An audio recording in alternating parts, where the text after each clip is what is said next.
All right. Hello there, everybody. Welcome to the 411 Ground and Pound MMA podcast. We are your weekly look into the wide, wacky, wonderful world of mixed martial arts. My name is Robert Winfrey, and I'd like to thank you very much for tuning in. What do we got on the show tonight? Well, UFC on ESPN 64 was on Saturday, and I was so close. It's close. You probably thought I was tempted to cheat that. Not gonna lie, I was, but I didn't. Anyway, we'll get to that in a minute. We will be previewing UFC on ESPN 65. They're actually airing on ESPN Warehouse Fights. That's just sad. That relationship has soured badly over the last little bit, and it's really starting to show. And then we have some news. Connor says he's probably never coming back to fighting. Cain Velasquez got sentenced. That happened, I think, technically in time for last week's episode, but I didn't get around to it. Had other stuff last week. I might also be a week off, and they did that this week. I forget exactly. Uh, the timeline of that one in particular is a little bit off for me, but I'll be talking about it this week, so not a lot, just a little bit.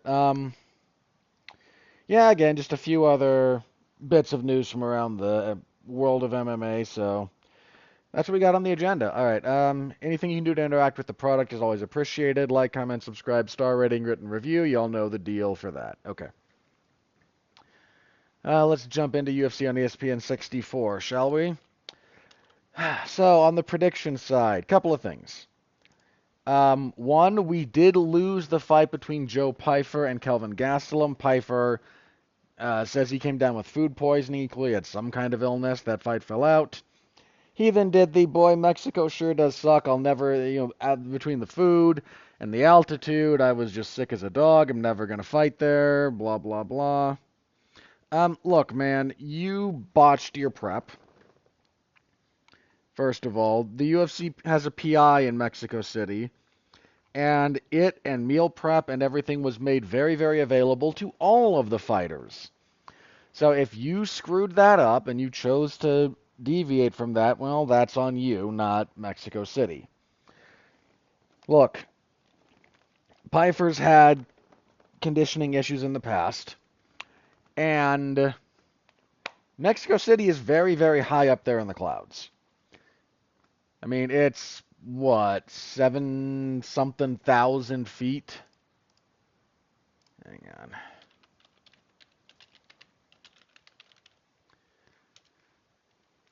Yeah, 7,300 feet. 2,200 meters. Again, there's going to be a little variance throughout the city. It's quite large. But yeah, like it's way up there. It's not the highest capital city on either of the Americas. That's actually La Paz. I want to say it's in Peru, so I think that would be La Paz. Well, La Paz is Bolivia, not Peru. Jeez, why do you think it was Peru? I don't remember. Sorry, some of my city names for South American countries have fallen by the wayside since geography and, eighth grade. Yeah, La Paz is like 12,000 feet up. It's the highest capital city in the world. So, anyway, point being, Mexico City's pretty high up there, and if he botched that and was worried about, you know, his cardio, and Mexico City has some pollution problems, and that's not unique to Mexico City. Again, I'm not trying to trash the place, but if you're not properly acclimated to that kind of thing, it will mess you up. I mean, look, I live at a decent elevation. I'm, I'm not, I'm almost as high as Denver, pretty close. Sort of depends on where I am exactly in the state of Utah, but again, relatively close. My elevation is actually higher than Salt Lake City. Not by a huge amount, but a little bit. Uh, and yeah, I've seen people come from not elevated to here and just like they don't know what they're doing. It's kind of funny. Um, But again, you've got to be acclimated to that. If he wasn't, I mean, I'm not saying he faked food poisoning or whatever. That would be ridiculous. But he's coming off real bad as far as this whole thing goes, is the long and the short of that. So that fight didn't happen. I did change one prediction. Y'all know I reserve the right to change my mind on fighters who miss weight. Um, and Mr. Rodriguez missed weight for his fight with Kevin Borjas. Which Rodriguez was that? Rolando. And UFC fighters are like who miss weight are like 1 in 7, I think, so far this year. Chidi Njokuani is the only one who did it, who missed weight and then won. Um, so I switched my pick on that to Kevin Borjas, and I didn't get to watch the prelims live. I was helping a guy with his black belt pre-test, real test in 2 weeks. So, and I don't know how long that's going to take. That started at noon. I got back here around 4:30, and then had to shower because those things are a killer. His was shorter than mine. I mean, yeah, both of mine were over 6 hours, but I was part of a slightly larger group, and he is the only one going for this one, so it's a little bit faster. Anyway, that doesn't matter. But so I missed all the prelim, all but one of the prelims, and I only caught the very end of the main event of the prelims. So I get home and I start typing up live through the rest of the main card. Then I went back and re-edited my full reports in the MMA zone. I just didn't have live coverage. But I get home and I look up. Okay, so because I got my spreadsheet with my predictions, how did I do? Oh, I'm 5-0. I'm 6-0. My tension, man, it built and it built and it built. Then we got to the co-main event, and I should have changed my mind. I should have. I didn't. It hurts me physically to have gone 11-1 and to not get it on an asterisk fight. Like I even gave myself the hey, when you see these guys, if you look up Dober's last couple of fights, if he's more washed than you think, uh, so close. It was so close. Uh, I don't think I'll ever get that close again the rest of the year. I mean, I'm just being honest. Like the fact that I went 11-1, and at least one of those was an underdog. Well, one of them was. At least one, right? Melquiades Costa was an underdog to Christian Rodriguez. I think everyone else was a favorite. Moreno was a favorite. And Torres was a favorite, and I got that wrong. Rosas was a favorite. Martinez was a favorite. I'm pretty sure. Borjas. He might have been a dog. I think he was a slight dog when that closed. Chavez was a favorite. Gautier was a big favorite. Costa was a dog. Godinez was a decent favorite. Garcia was a favorite. Emers was a pretty sizable favorite. And Medeiros was a... Yeah, so the favorites did real good last night is kind of the long and the short of that one. But 11-1. So close. Ah, well. I said I don't think I'll get better. I don't think I'll get a perfect card all year. I didn't last year, and I find it unlikely, but we'll see. 11-1. So, yeah. Should have changed my mind on Dober and Torres, but I didn't. Silly me. That brings me to 96-35 on the year with one draw. So 96-35-1. I'm just going to be a little bit salty about missing that one for a little bit, but I'm going to try not to let it affect me too badly here. So I don't feel particularly proud of any of those picks. Maybe the Costa one is a dog, a little bit, but the rest of those, this was not a terribly difficult card to predict. So I'm not here breaking my arm, patting myself on the back over this one. Right? But that's how that went, so let's get into the fights in particular. So main event, Brandon Moreno defeats Steve Erceg via unanimous decision, 49-46 across the boards. You could have given 2 rounds to Erceg. You could have given him, I think it was 2 and 3. Might have been 2 and 4, I forget. But I only gave him 1 round. Might have been an argument for 2. There was no argument for 3 rounds for him. This was a decent fight, but a couple of problems here.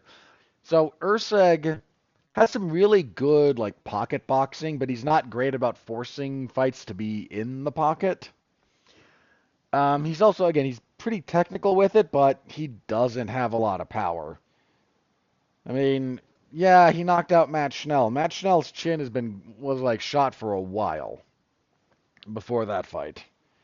That's like isn't that like his only TKO finish in the last 10 years?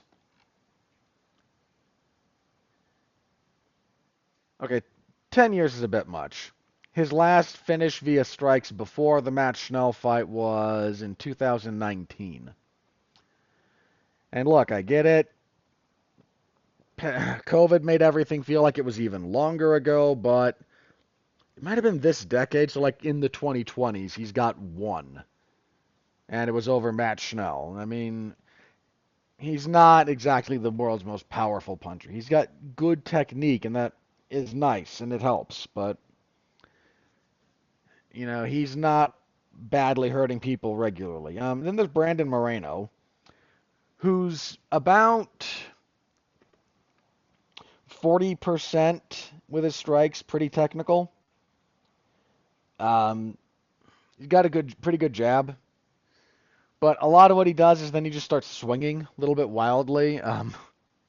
Saw somebody say it the following way, like Moreno can't connect reliably, and Erceg can't hurt him. So they just kind of bounced around each other in that space for a while. Again, this was not a bad fight, but if you watch the first 2 rounds, you kind of got the whole fight. One of those. So that puts Steve Erceg in a really rough spot. That's 3 in a row. Flyweight's in a weird spot. It's not a very well-structured division. I mean, you can get to a title shot fairly quickly, but they will chew you up and spit you out of that division real fast. So, yeah, I don't know about that one. Moreno, technically being 0-3 against Alexandre Pantoja is a big thing to try and overcome. Now, one of those was on The Ultimate Fighter, so it doesn't actually count. And the title fight was the fight of the year. At least it should have been, to any rational human being. And was super close. But he's not been able to get kind of another crack at Pantoja. I don't know that I would favor him to beat Pantoja at this point. You'd be foolish to discount him, but man, Pantoja just might have his number. So he's in the orbit. Largely the next flyweight contender is going to be a function of who can be there on time and on schedule for the UFC. I still tend to think it should be Manel Kopp, but who knows? Like I said, flyweight doesn't have a lot of structure to it. Your co-main event, Manuel Torres knocks out TKO's Drew Dober, 145 for the first. Drops him with a 1-2 from opposite stances, which isn't a thing that should happen all that often. You can land the power hand, but if you're landing the 1-2, it's a little more of a 3-2 because very few people in MMA throw a good straight jab. Dropped Dober. Dober's chin might just be cracked at this point. He tried to come up on a single leg. Torres stepped a little bit off to the side and just started hammer fisting the side of his head. Bit of a late stoppage from the ref. Dober then stood up after that and put his guard up and was like, okay, we're still fighting, right? And no, my man. So he put out a statement earlier today. Seems okay, so good for that. But look, respect to Drew Dober. He's turned in some really exciting fights. He's got some good finishes, and he's had a surprisingly lengthy UFC career, all things considered. His debut was in 2013, so the man's been there for almost 12 years. It'll be 12 in November. And he's had some good streaks. He's had some tough losses. But at this point, 43 professional fights, over a decade in the UFC, I think he's probably a little bit washed. Good performance from Torres, who it's still a little bit too early to super jump on the hype train, but this was a good performance from him. Yeah, you get a good stoppage like that, it's gonna, be fairly impressive. Edgar Scheider has defeated CJ Vergara via submission, rear naked choke. This is a face crank. It wasn't a face crank. It was not across the face. It wasn't really under the chin, but again, whoever's doing this on Wiki is just has a weird thing about how they choose to note those, because this was not a face crank in that sense. Again, 230 of the first. Pretty solid overall performance from Chavez. He hurts Vergara on the feet. Uh, he just did better overall. Vergara did a lot of circling, trying to throw some leg kicks, which weren't bad, but Chavez started timing him, hurt him. Then as he's kind of trying to get away, jumps, grabs the choke from the back, no hooks, pulls him down, gets the hooks, sinks it in deep enough. Pretty solid win for Chavez, who was very emotional after the fact. Mentioned that his grandfather, who passed away not too long ago, sold his truck to pay for his surgery, I think prior to his last fight. Look, on the one hand, that's a nice human interest story. On the other, no one fighting in the UFC should have to have family members sell automobiles to pay for your medical care. Minor tangent here, Jack Della Maddalena is fighting for the UFC welterweight title.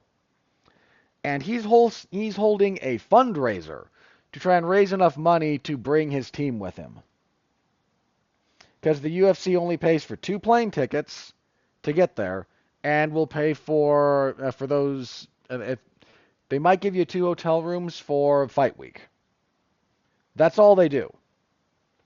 Everything else is on its own dime. This is an insane degree of petty penny pinching. It is ridiculous that fighters for this organization are constantly in the financial positions that they're in. It's just sad. But good win for Chavez. Raul Rosas Jr. defeated Vince Morales via unanimous decision, 29-28 across the board. Not a great fight. Decent. Rosas, he's energetic on the feet, but his defense is still super poor. He doesn't move his head. He gets hit a fair amount. His conditioning is still... He slows down. His most dangerous stretch is the first 4 minutes.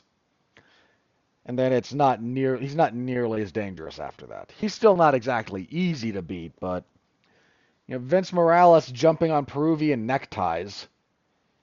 That's a nice technique, and it'll do you wonders on the regional scene against guys who aren't nearly this good. He tried a couple of times to transition towards other stuff in the front headlock series, but, never really. He had one in the third that got decently developed, but in general, just gimmicky submission. When I say gimmicky, I just mean low percentage. It's not that they don't work. If they don't work at all, then they wouldn't have developed in the first place. But some of the stuff is just very clearly this is what you catch people either completely off guard with, or they just aren't very good. And those have a place. I don't mean that they don't. And sometimes you can surprise good people with them. But that can't be all you've got. And that's kind of all he had here. I'm still not sold on Rosas, but He's young. Who knows? And kicking off, sorry, not main card yet. David Martinez defeated Simon Oliveira via TKO. Yeah, David Martinez kind of beat up Simon Oliveira for a while. This fight featured a bizarre podcast segment between Daniel Cormier and Laura Sanko, because David Martinez is a doctor, and Sanko brought up Shi Ming, who scored that head kick knockout, and she's a doctor, and Laura did apparently doctors make decent fighters. Remember Shi Ming? And Cormier's response was, who? No, the fighter. She got the female doctor. She got a knockout. Where? In the UFC. I mean, look, man, I don't expect you to keep up with every fight, okay? But for crying out loud, that was one of the better knockouts last year. And to just be that, God. Yeah. Daniel Cormier just podcasting away over there. Anyway, Martinez just sharp hands, pushed Oliveira into the fence, landed several nasty knees to the body. One of them kind of locked up Oliveira. Then Martinez stepped back out of the clinch and crushed him with a punch. Good stuff from Martinez. Kevin Borjas defeated Rolando Rodriguez via unanimous decision, 230-27 to 29-28. Was this the one? No, it was the Rafa Garcia fight. Okay. There's one that had like a couple of 30-27s in there that I don't get at all, and it was Garcia and Pichel, but we'll get to that one. This was just pretty solid overall stuff from Borjas. Rodriguez just never seemed like he got going all that well. And again, he missed weight, so that's why I changed my pick. But, good enough little fight. On the prelims, Ateba Gautier defeated Jose Medina via knockout. Oh boy, did he. 332 of the first. Gautier is drawing some comparisons to Francis Ngannou. There's a few reasons for that. He's also from Cameroon. He's jacked. Has a reputation as a big finisher. There's a handful of differences, especially if you track their UFC debuts side by side. Like, Ngannou's UFC debut has some really bad footwork, like constantly bringing his feet together, which is a big no-no. I don't quite think Gautier has the same power as Francis Ngannou. I mean, Ngannou was just death-touching people. But somebody brought it up, like, middleweight doesn't have prospects. Not young prospects. Gautier's 22. He is the youngest member of the middleweight division, and the next closest to him is Edmund Shabazian, who's 27. Like, middleweight's a good division. Not the best division, but, it's not bottom of the pack at the moment. But it doesn't have a lot of, like, super younger guys ready to, like, make waves or sit here for a while and kind of develop. So, he cracked Medina with several punches. Medina, his defense is his chin, and boy, did that not work. Backed him into the fence, caught him with a beautiful knee to the chin, dropped him. Really good debut for Gautier. Melquiades El Costa defeated Christian Rodriguez via unanimous decision, 29-28 across the boards. Big thing here, Christian Rodriguez with a lot of foot sweeps. The old Segurashi? Sort of depends on... using those to counter knees in the clinch is a big deal. Islam Makhachev is very, very good at it. And a lot of other people are getting very good at it. So there were a lot of those, but Rodriguez is a lot of grappling. And if he can't get you down and really get that working, it's a lot of clinching and not a very inspired fight all the way around. Lupi Godinez defeated Yulia Palastri via unanimous decision, 29-28 across the board. Godinez with a bit of a slam takedown in the first round. Stepped outside of a high kick, kind of caught it on her, then caught it on the inside shoulder. Stepped forward, lifted, and kind of slammed. And Daniel Cormier went, "Oh man, that's a power bomb!" Like, It's a generous description. Then he likened it to Psycho Sid's powerbomb. And look, man, we know you're a WWE guy, but no, that was not like Psycho Sid's powerbomb. I know because I watched a lot of Sid powerbombs. It was a good slam. Let me be very clear about that. Good slam, but powerbomb is generous. And if it was close to any of them, it's like the one-arm power bombs. Raquel Rodriguez is the Tejana bomb. I think it was closer to that. But even that didn't get a lot of elevation. It was like from standing, a little bit up and then down. She had 2 good rounds of mostly out grappling Pilastri, and then Pilastri in the third went Terminator mode and uh, forced her to fight on the feet and did better there, but a little bit too little too late. Rafa Garcia defeated Vince Pichel via unanimous decision, 2 30-27s and a 29-28. Don't get the 30-27s here. The second round was a Pichel round. I have no problem with Garcia winning 1 and 3. I think that's how I scored it. But those 30-27s, if you gave Pichel the second round, if you gave Garcia the second round, I think you have some problems. Jamal Emmers TKO'd Gabriel Miranda.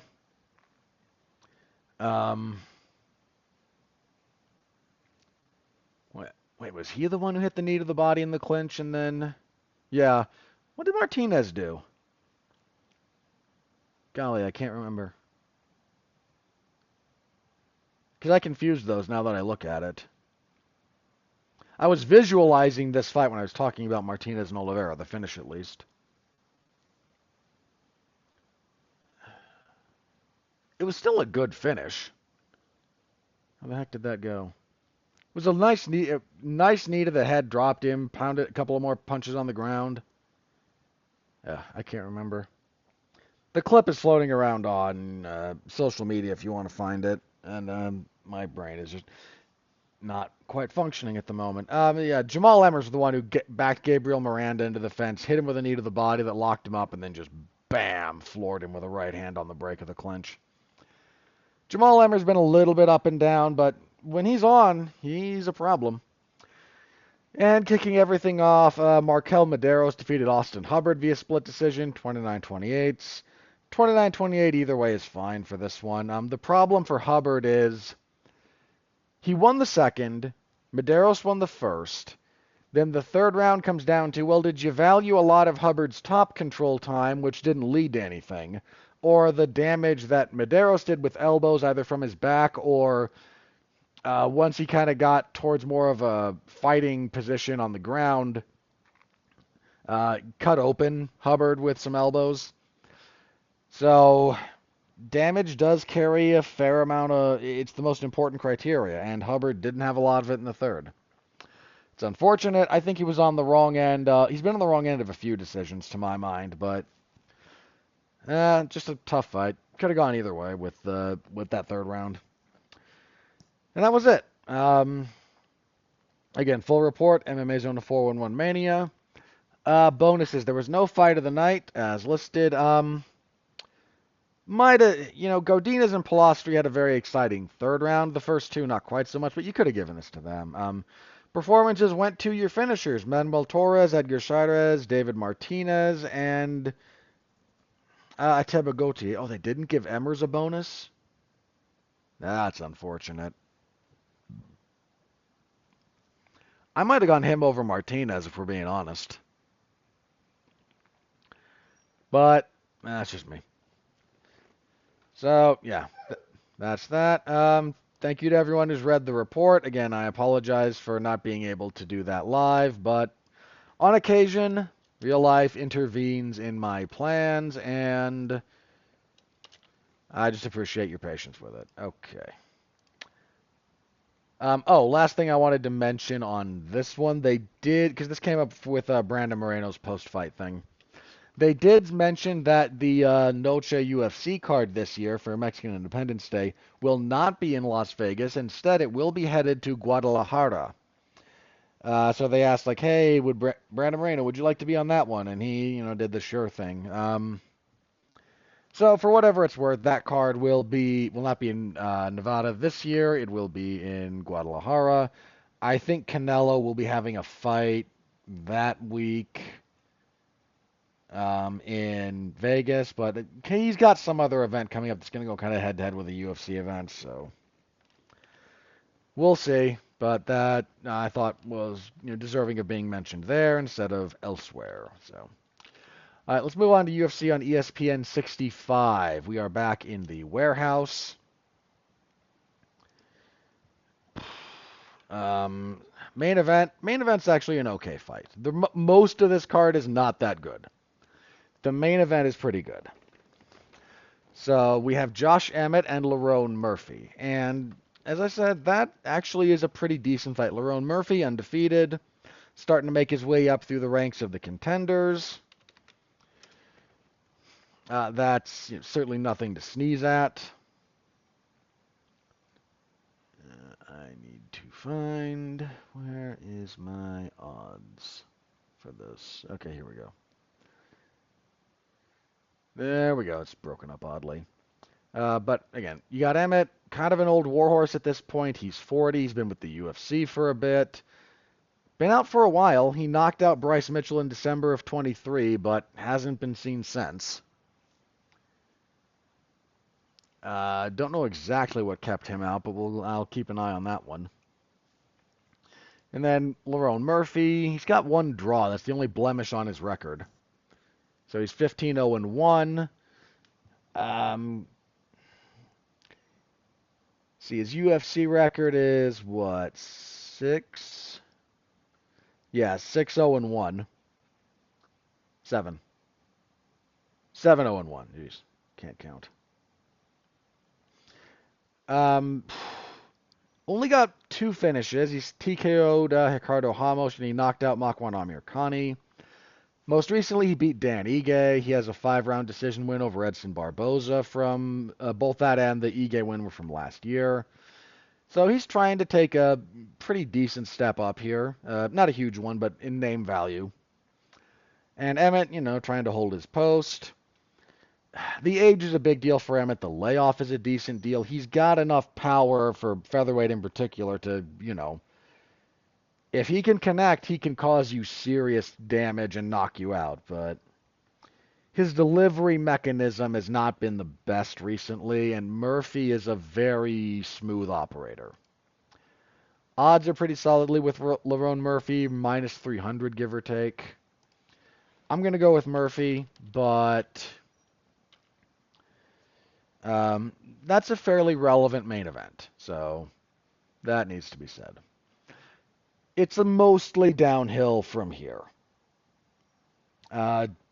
Just going to say that. It's mostly downhill from here. Co-main event, Joe Anderson Brito and Pat Sabatini. Sabatini been trading some wins and losses recently. Beat Jonathan Pierce his last time out. Before that, he was knocked out by Diego Lopez. Yeah, he's 2-2 in his last 4. Lost to Damon Jackson, beat Lucas Almeida, lost to Diego Lopez, beat Jonathan Pierce. Brito, slightly by contrast. 17-4-1. Fairly high energy style. Fades a little bit down the stretch. Coming off a split decision loss to William Gomez. Had won 5 in a row before that. Jeez. Knocked out Andre Fili. Choked out Lucas Alexander, excuse me. TKO'd Weston Wilson. Choked out Jonathan Pierce with a ninja choke. I remember that. That was the, if you don't want to be held down, do something about it. And then he did something about it. Weird stoppage in the Jack Shore fight. Shore cut his shin open badly enough to get the fight stopped. And look, if you can see bone, then you got to stop the fight, right? Sabatini is a wrestler, grappler. That's kind of the vast majority of what he does. Brito can be out-grappled. But neither guy is exactly a cardio machine. Sabatini also doesn't have the best reactions when he does get hit. Let me lean towards Brito. Let me asterisk this one. I gotta look a few things up on those two guys off air. But at the moment, I don't mind. Brito's the favorite. I don't mind leaning towards him. I actually think he's a decent fighter. Next up, Cortavius Romeus and Chung Ho Lee. So Romeus was a favorite in his UFC debut and lost. He is 9-3. Lost his UFC debut to Gaston Bolaños. I'm really sick of people doing the "Are you not entertained" thing as a positive. Watch the movie. It is not a positive. That is him bitterly expressing his disgust with everyone there and the system in which he fights. But that's a thing for later. So there's that. And Lee. So he is 10-1, 4-fight winning streak. Fairly successful enough UFC debut over Xiaolong. Who's that Long Xiao? Hang on. Most of the time, they're pretty good about that.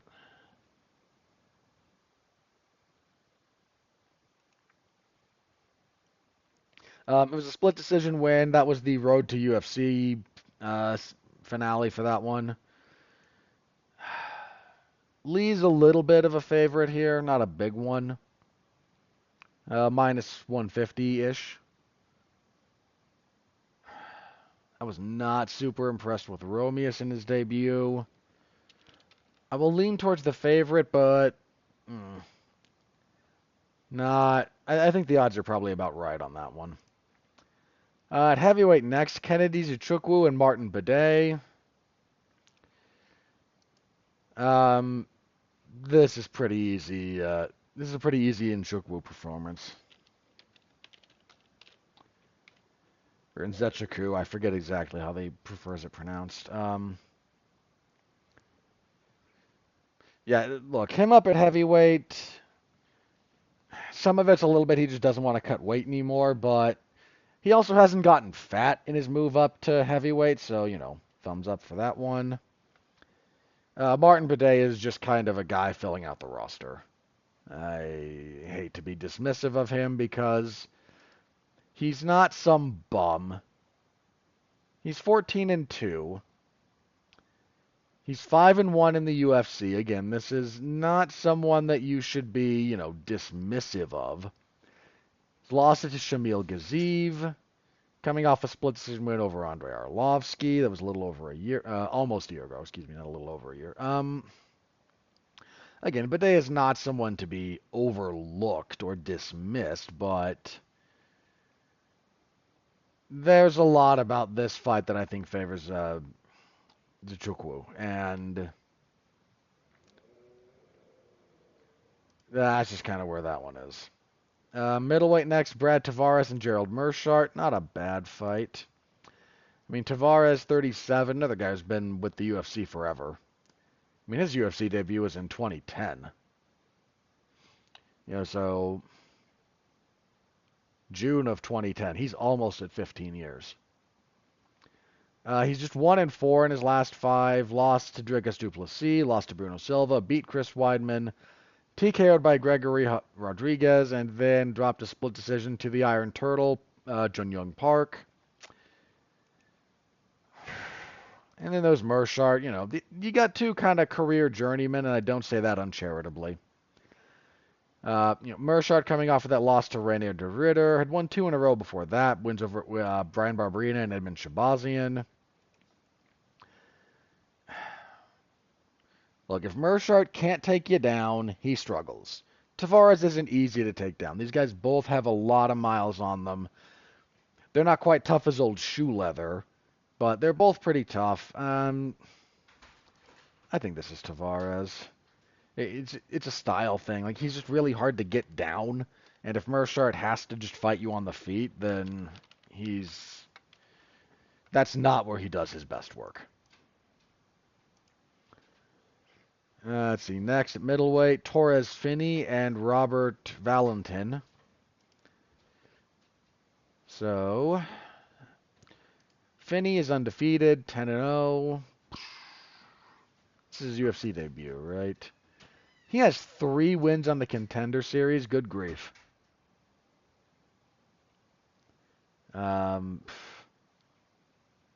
Okay.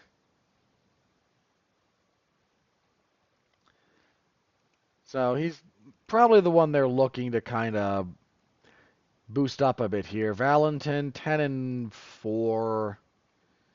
Lost his UFC debut. I don't know how to feel about this one. I don't know enough about either guy to have a real. My assumption is they're trying to give Finney a very winnable fight. The odds agree with me there, turns out, so yeah, I'll go with Finney. That's tea leaf reading more than fight analysis, though. Flyweight, Ode Osborne and Louis Garule. I'm going to assume that's how that's pronounced, and I apologize if I'm wrong. So Osborne is 1-4 in his last 5 on a 3-fight losing streak. Losses to Asu Almabayev. I'm not going to hold that one too much against you. Jafal Filio. Not going to hold that one too much against you either. He's pretty good. And most recently to Rolando Rodriguez. Osborne has some ability, but has not put things together all that well. Garule, undefeated, 10-0. UFC debut. If Osborne actually puts things together, he can absolutely win this fight.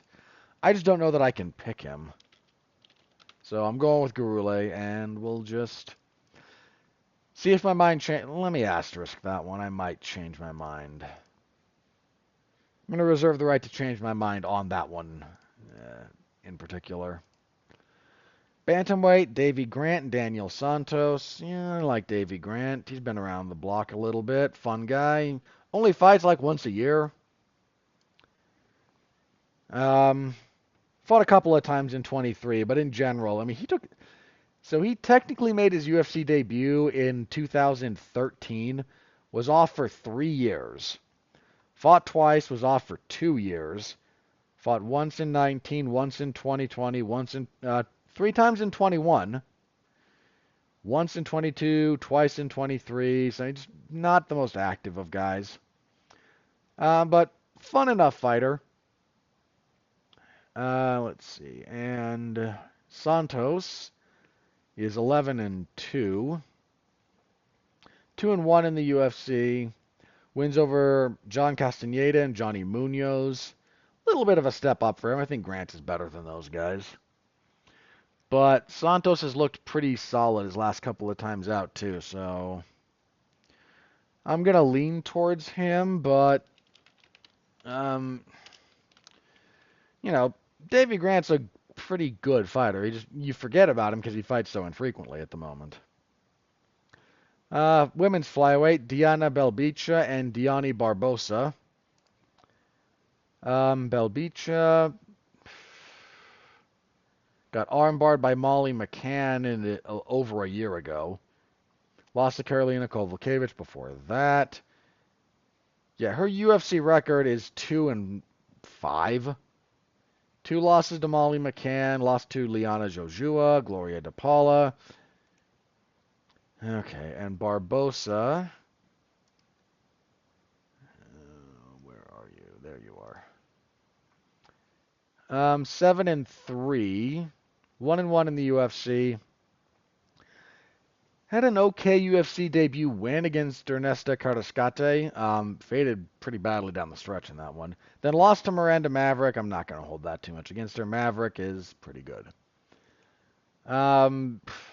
Just struggle to care about this one. Probably Barbosa. Gotta scroll back up for you. Yeah, let me go with Barbosa. Belbeach is just... Dude, when your UFC record is 2-5. I don't know what to tell you. Welterweight, Reese McKee and Daniel Frunza. So, McKee, 13-6-1. Skeletor, 0-4 in the UFC. So, he went 0-2 the first time. Came in on short notice to fight Khamzat Chimaev. Got blown out of the water. Then lost to Alex Morono. Then left. Won 3 in a row. Came back to the UFC. Lost to Angelosa. Dropped a split decision to Chidi and Njokuani.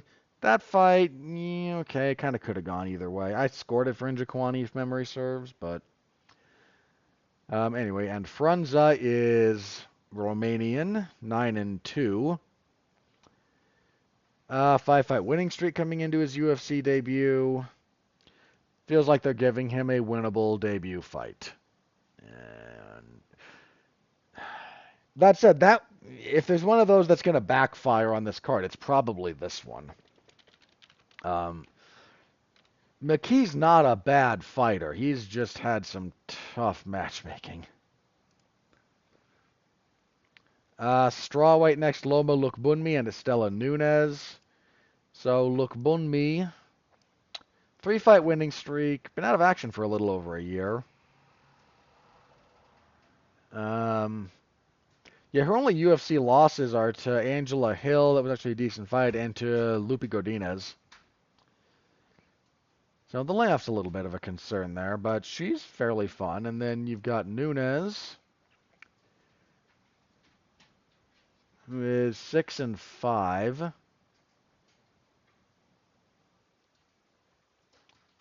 And is 0-4 in the UFC. Losses to Ariane Carnelose, Sam Hughes, Yasmin Jauregui, and Victoria Dudakova. I'll give her a little bit of a pass on the Dudakova issue because she just posted falling down and dislocated her elbow. But that was in July of 23. She's been out for a while, had a fight with Molly McCann fall out. Yeah, I'm picking Loma. I mean,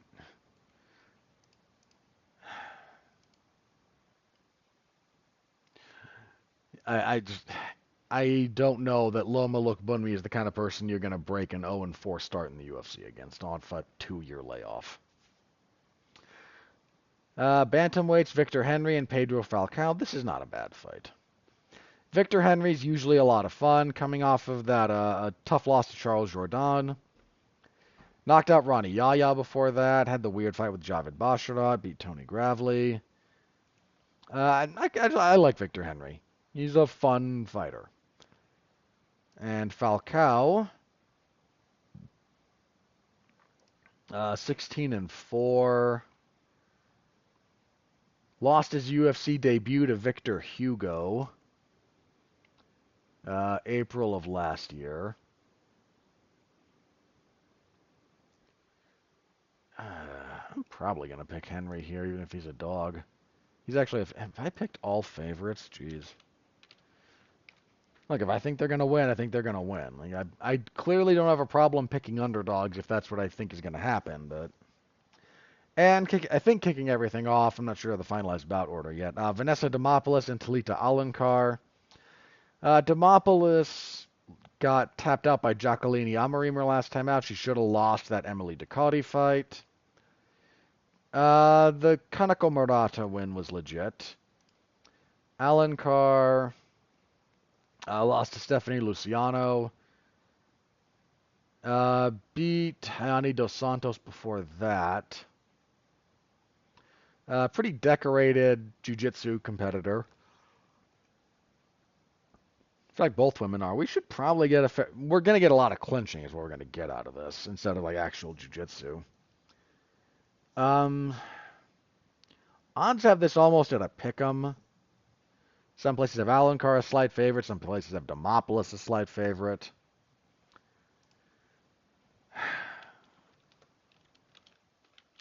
Let me say Alencar for the moment, but I'm going to asterisk that one too. I need to see some of them like next to each other and a few other things, but you know that's where we are on that one. So Saturday live coverage, MMA Zone of 411mania.com. Stop by, say hello. I appreciate it. Alrighty, close down those. Okay, let's moving on through. Okay, so Cain Velasquez had his sentencing conducted. So he pled no contest to the charges brought against him, which is why this happened fairly quickly. A no contest plea generally doesn't involve a jury trial. You're not making a statement of how you feel about some of the facts and evidence. So you're not trying to say I didn't do it. You're not contesting the facts. So you could, there's still like some legal maneuvering that goes on, but you don't have like arguments before a jury of your peers. Is generally how that goes. So for those of you, so Velasquez, here's the thing about this. Some stuff has come out about this. That it was Cain's son who was allegedly the victim of abuse. What's not in dispute, I say that because the guy in question that Cain was chasing down, um, he is being charged. He pled not guilty. So again, an assertion about the facts. So they're going through a whole thing. There's jury selection and discovery and a lot of stuff going on over there. But his trial is going to be happening at some point. I think this year, probably. I don't know the exact schedule for it, but just on the off chance that you thought, Cain was completely done wrong by the system, like no, that guy's. There's going to be a trial about that. Now, you could argue that he should not have been granted bail in the first place, and there's a real argument to be made for that. But that's an argument. It's not a definitive thing. Not here to give my opinion on how, the bail system is instituted. That's a whole other thing.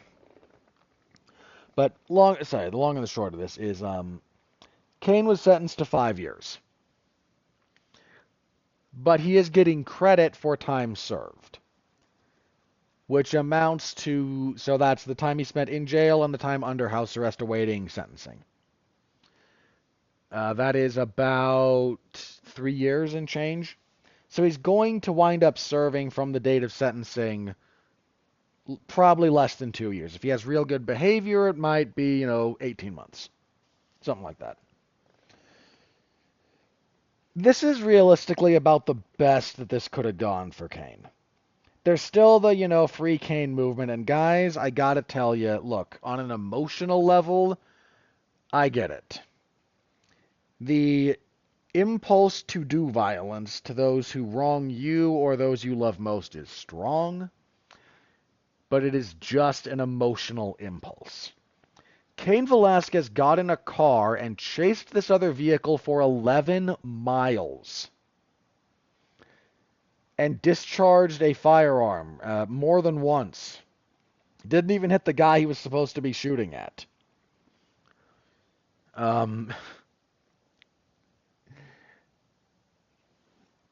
That's just... There's so many things that is illegal for. He chased them through like school zones and in the middle of the day, and those bullets could have gone God knows where. It is a minor miracle no one was killed. Even the guy that Cain did shoot didn't, apparently was not seriously injured. I mean, you get shot, it's not a good day. But nothing like life-threatening, apparently. Like, that's not how you should behave. I get the emotional impulse. I really do. And you know what? I don't know. Look, I said this at the time when Cain got arrested for this. Everybody likes to say that they do what Cain did. Very few people do. And it's for the better that they don't. I mean, and look, I've not seen any evidence about the gentleman who has been accused of abusing Cain's kid. But just let's posit a world for a second where he didn't do it. Where the child is either fabricating it or misremembering or misidentifying someone. You really want somebody to get gunned down over that? I'm especially, look, even if this was like, I hate to say a clean execution because, boy, that's dark. Like, even if you could do it without endangering other people, like, I still don't want extrajudicial executions. We call those lynchings. That's what those are. Now, because nowadays it's much more, just shoot somebody than a prolonged, very evil expression of vigilante justice, but that's still kind of what they are. A singular instead of a group. You say you couldn't get a group either. A bunch of kids tell the same story, and then a bunch of parents decide, you know what? Nah, nuts to this guy. I don't. This is not how a society should behave. And Cain himself, like when he spoke to the court and expressed his remorse and his understanding that what he did was wrong. So, look, this is about as good as it could get. I am mostly okay with this, and one of the big reasons I'm okay with this sentence, for whatever value my opinion has on this, we're not dealing with a guy in Cain Velasquez who has a criminal history. Or, he was not really one of those guys who's, had a criminal background and found fighting, and this is like a relapse, and you're worried about recidivism. I'm fairly confident that Cain's going to come out of this and just live a normal life. I don't expect him to like devolve into violence and antisocial behavior. And I mean purely like antisocial, not like, me being introverted, not a fan of social gatherings. Like I don't expect him to go down that path. I fully expect him to come out of this and just go back to being a husband and father. And being able to make a reasonable expectation about that is part of what goes into sentencing. For better and for worse. So I am largely okay with this. Let the man do his time for the crimes he committed. And whether you can understand why he committed the crimes he committed is not the point. This gets lost so often in this discussion. How do I say this? I don't know that there's a way to say this without potentially being a like charged sentiment. Because if I were to say it's a more liberal sentiment, even that's not strictly speaking true. Because, you can rile up a bunch of conservatives and get a similar thing. In fact, depending on which circles of conservatism you're running in, vigilantism might rate highly on things they approve of. So it's not a political thing in that sense. It's more, I don't know, I know how I could say this, and I'm not going to. Um,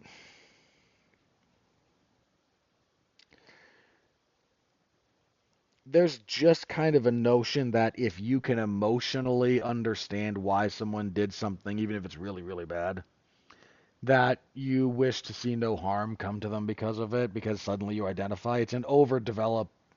It's a misapplication of empathy, is largely what this is. And empathy is a wonderful thing, and like most wonderful things, a little bit too much of it becomes really dangerous.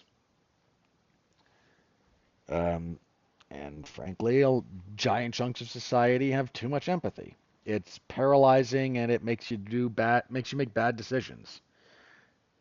Ditto if you have too much logic, for the record. Too much logic means you lose the human element and you start making bad decisions, and you don't want either. You need to have things in balance. So, look, Cain's going to be out again a little over a year in all likelihood. I can live with this. And we'll see what happens with the guy accused of abusing children. Because he stands accused of it, he is not convicted. All right, a couple of other quick notes here, then we'll have a fairly short episode, it looks like. Okay. So Alex Pereira revealed some of the issues that he had to deal with in the Magomed Ankalaev fight. I think it was on Ariel Helwani's show. He said, "Yeah, I had some kind of an infection. It was a viral infection, and he went into the fight with like a broken hand." And look, that tracks. If you watch that fight, look, I'm not. First of all, I did score for Pereira. Full disclosure. Second, I'm not saying that Ankalaev won't win a rematch. I'm saying watch that fight, then watch other Pereira fights and tell me he looks the same. And some of that is Ankalaev, fair, not all of it. Look, MMA is just too grueling a sport in terms of both the fights and especially the training to maintain the activity pace that Pereira was keeping. Nobody does that at the title level in the UFC for a reason. So I hope he heals up, and we'll see, how that happens. But look, they're going to try and do the immediate rematch, I think, pursuant to Pereira's health. He might win their rematch. That first fight was super close. It comes down to entirely the third round. That's it. Every other round is not in dispute. Not reasonably. There was that one idiot who gave Ankalaev the fifth, and he needs to be, flogged.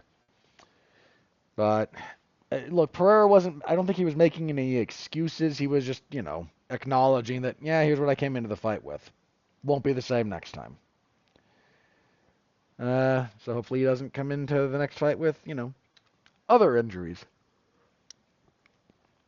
Okay. Last bit of news I have written down here. I touched on this last week a little bit, that, the UFC's recruitment of talent has been really lacking. And I kind of traced it back to the Reebok deal in some respects, and I'm going to reiterate that for just a second here. Um, fighters not being able to have sponsors is what leads them to being stuck fighting out, 12 and 12 or 20 and 20 contracts for 4 or 5 fights. You can't live on that. All right? This is not a complicated thing. Break down what it costs to train, break down what you pay your coaches, whatever your agent takes, all that stuff. And even if you win all of your fights, then pay taxes, because I think your agent and your trainer usually come off the top. Taxes, and some taxes can be gnarly because you're fighting out of state a lot of the time. If you fight outside of your state of residence, tax rates go up. That's just how this goes. If you work out of state, you get taxed more. If you fight in another country, it can be much, much worse. And to be clear, that is for fighters from outside the U.S. fighting in the U.S. as well. It's one of the reasons Nevada is such a popular destination, because there's some of their, like, they don't tax at the state level the same way, so you don't get hit as hard on that. Um, but yeah, that's not livable. That's why these guys are selling vehicles to pay for surgery, and your title challenger for a main event of a pay-per-view has to host a fundraiser to try and get his team out. But so again, individual sponsorships would negate a lot of that, would help a lot. But if you'll have noticed something over the last, you have to have been around for a little bit, but if you're listening to this, kind of assume you are. Um, there used to be kind of a pipeline from collegiate wrestling to MMA. There were a lot of guys who were they were not the highest achieving, not necessarily the highest achieving amateur wrestlers. You didn't get a lot of like Olympic gold medalists, but you would get national champions. You would get All-Americans. You would get those guys. Just for 1 second with me here. When was the last time we got somebody entering the UFC with a pretty serious amateur wrestling background? I mean, Bo Nickel had a bit of hype when he did it, but even if we just set him aside for half a second here, when was the last group of guys that came through that were like the John Fitches, the Josh Koscheck's, who's the middleweight guy? Oh, I can't remember. It's gonna bother me now.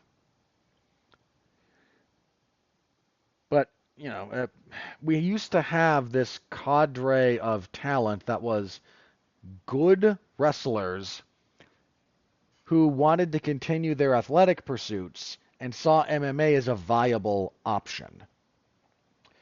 That doesn't exist anymore. They're going to professional wrestling. You want to know why? Because if you get to the main roster, the average, I think like the lowest, or like somewhere on the average, yearly salary for a main roster guy in the WWE is $290,000. And that's before merch, of which they have a lot.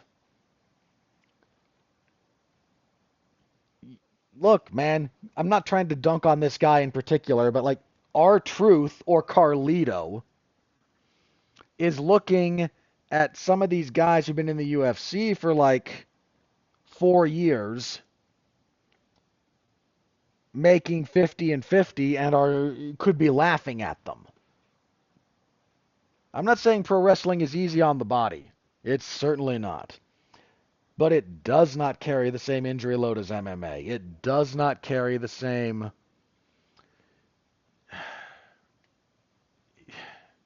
That grass looks a lot greener. You've now got like Olympic gold medalists going to WWE. You've got guys making that transition because they don't see MMA as a viable financial path. And to that point, last week it made the news. Artem Vakhitov, turned down the UFC. You don't know who Artem Vakhitov is. He's the last kickboxer that beat Alex Pereira in kickboxing. He was a very decorated kickboxer in glory. Has a better kickboxing record and resume than either Pereira or Israel Adesanya. Kind of a big deal. He won on the Contender Series. The UFC offered him a contract. He looked at it and kind of said, no, this is comical. Can we negotiate? This is just his side of things, for the record. But he said, no, I don't want a 12-12 and then a 20-20 on my third fight. I don't want to do 12-12 for like 2 or 3 fights and then get 20-20. I can make more than that in glory. So can we work this a little bit? Apparently, though, if you come through the Contender Series, you get the standard contract, and it's take it or leave it. And he left it. And one, I don't blame him. Now, let's be clear. If he was making unreasonable demands, and further, if he wanted $1 million a fight, flat fee, for your debut, no. But they probably could have worked something with this guy. But no. Here's your Contender Series contract. Take it or leave it. We don't care. Talent acquisition in the UFC is in the dirt. The dirt. And it's not just about Vakhitov. They couldn't get Saladin Parnasse. They couldn't get Cedric Doumbé. They're just not willing. Apparently Cedric Doumbé, is getting 150, I think, from the PFL. That might be a bit much for a, first couple of fights in the UFC, but Doumbé's kind of a big deal in France. He's a good fighter. You could have brought him in for a decent chunk. Something not insulting, maybe. And we'd see if he'd work out. We could have seen if Saladin Parnasse, who's a double champion in KSW and trying to be a triple champ, and KSW, I mentioned before, is a very legitimate organization. They also put on some freak show fights. They announced Eddie Hall versus Mariusz Pudzianowski. For the record, those are two of like the better strongmen, and now they're gonna fight in MMA. Like, you know what? God bless. I don't mind a little circus with my MMA on occasion. I really don't.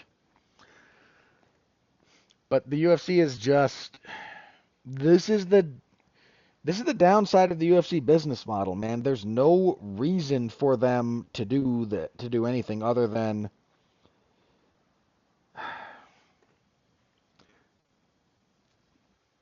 let me ask the question a little bit differently. How does not having Artem Vakatov or Saladin Parnasse or Cedric Doumbé in the UFC benefit you or me?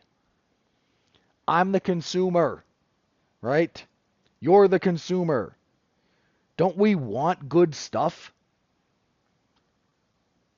Not having those fighters does not make the product better. It makes it worse. The UFC doesn't care about making the product worse because they have to keep athlete compensation very low. They won't be leveraged. And if you come to the Contender Series, we will make zero exceptions for you no matter who you are. Like, this is not a way to recruit talent. It's just not. But at the moment, they're like, okay, we have the puppy mill of the Contender Series going. We'll keep churning out tough for whatever streamer is going to pay significantly more than that property's worth, because it's worth nothing, by the way. And we'll do Road to UFC a few times a year for the super hardcores, and Road to UFC actually does produce some decent talent. But that's it. Or take a short notice fight off the regional scene. Like, that's how you get into the UFC, and you're stuck with bad paying deals, for the first like year plus of your career, of your time in the UFC. This does not make the sport better. Nothing about what the UFC is doing on the talent relations and acquisition side of things right now is making the sport or the product that the UFC puts out better. Nothing. They are dropping the ball precipitously on acquisition of talent. They are just like, hey, here's what it is. If you want it, fine. If not, walk. And a lot of people are walking. A lot of people are just not seeing this as a viable path anymore. That's a problem for them that they really have to figure out. So, yeah, there's that. Ugh. You know, I remember when the UFC bought Pride. I remember when the UFC bought the WEC. I remember when the UFC bought Strikeforce. I remember all these things. I remember the boost and the excitement that came into the air with those talented fighters being brought in. And now the UFC is just sticking borderline insulting contracts at top prospects and telling them if they don't like it to walk, and more of them are just walking. Like, this degrades the UFC product.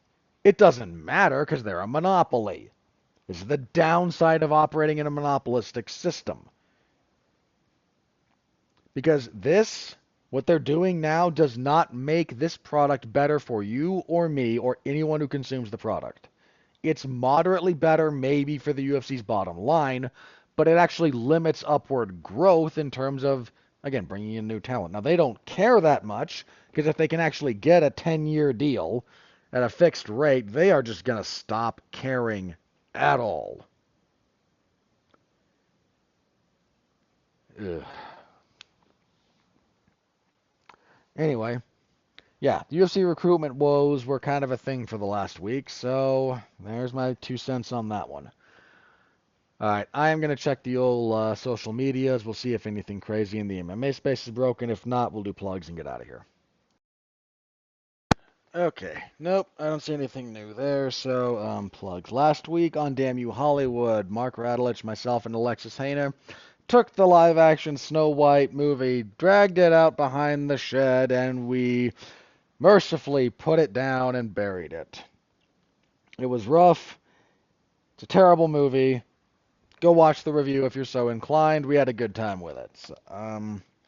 This week, I think it's just me and Mark this week, we are talking about A Working Man, the Jason Statham action movie. I'll check. Yeah, I think it's just me and Mark, so that'll be fun. Yeah, we'll have a review of that on Damn You Hollywood if you're interested in some of my other podcast-related content. I'm looking forward to that one a little bit. Let's see. This week, WWE SmackDown on Friday, UFC event on Saturday on the coverage front. I will also be covering... What did I agree to cover?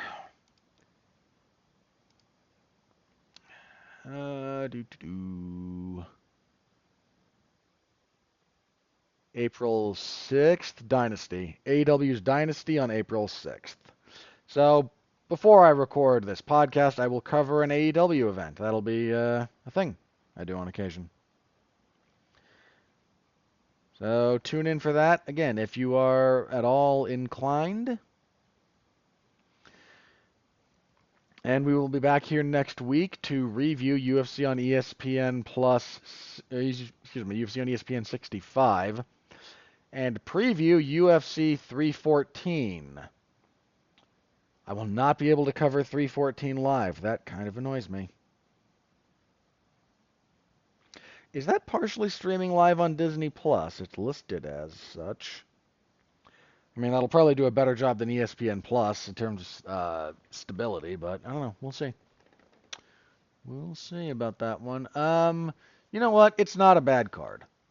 Your pay-per-view card is pretty solid. 4 fights. Was supposed to have Jeff Neal and Carlos Praches. That fell off. Jeff Neal had an injury. No idea what's next for Praches. It doesn't look like he'll be rebooked for that same card, so we'll see if something gets bumped up. But you got a good pay-per-view card there. I wouldn't call it great, but it's definitely good. Volkan Lopez is good. Chandler and Pimblett I don't care about, but that's because I'm me. Bryce Mitchell and Gian Silva.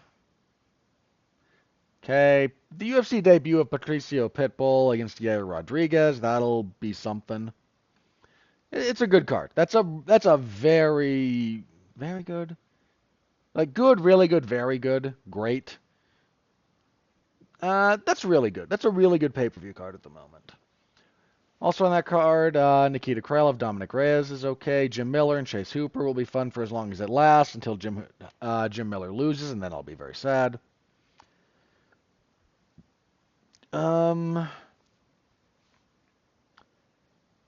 Yeah. Okay, the prelims are not exactly jumping off the page here, but there's nothing that makes me go, ew, either. No, there's not actually something that makes me like, ew. So, I'll take that. Full preview next week. Again, I won't be able to cover that live, but I will have a full report up after the fact, so tune in for that. All right, that does it for me for this week. Thank you all very, very much for listening. I appreciate you all deeply. Stay safe out there and continue to be well, be safe, and behave.